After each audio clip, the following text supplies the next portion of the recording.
Here are 5 classic military science fiction books written by military veterans. Number 5 is the Lost Fleet series, written by John Hemery under the pen name of Jack Campbell. Hemery served in the Navy for 20 years, and that time in the Navy clearly shaped the narrative that plays out through the Lost Fleet series.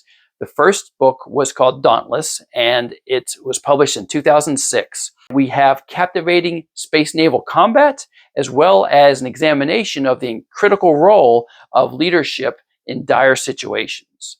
Number 4 is Dorsai, written by Gordon R. Dickson and published in 1959. Dickson served in the Army from 1943 to 1946, so during the second half of World War II.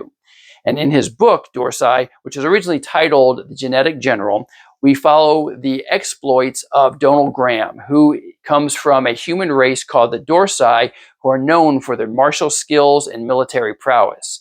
The career of Donald is captivating. We get to see him go from young soldier all the way to commander, and we get to see quite a bit of intense ground combat as well as space conflict. Very much worth your time. Number 3 is The Forever War, published in 1974 and written by Joe Haldeman.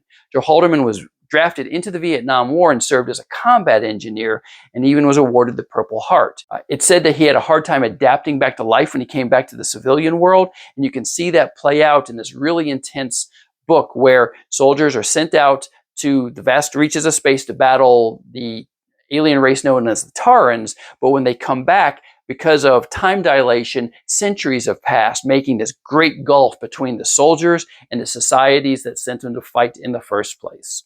Number 2 is Starship Troopers, published in 1959 and written by Robert Heinlein. Heinlein graduated from the Naval Academy in 1931 and served for several years, one instance as a gunnery officer, I believe, on a cruiser. In Starship Troopers, we follow the story of Johnny Rico, who joins the mobile infantry and moves up the ranks from enlisted to officer. It's a really intense book. It's obviously been controversial pretty much since it was published, and I think they're making a new movie version of it here. It's a pretty good read, and you owe it to yourself to check it out. Number 1 is my favorite, Hammer Slammers, written by David Drake. Hammer Slammers is actually comprised of a series of short stories that were starting to be written in 1974 and continued on into the 80s, the 90s, and even a couple in 2000. Now, Drake served in Vietnam and in a cavalry regiment, and that clearly affected the writing of this book. As with Forever War, we definitely see the influences of Vietnam in David Drake's writing. You see this mix of dedication as well as moral ambiguity, often in the people who make up this futuristic mercenary tank regiment.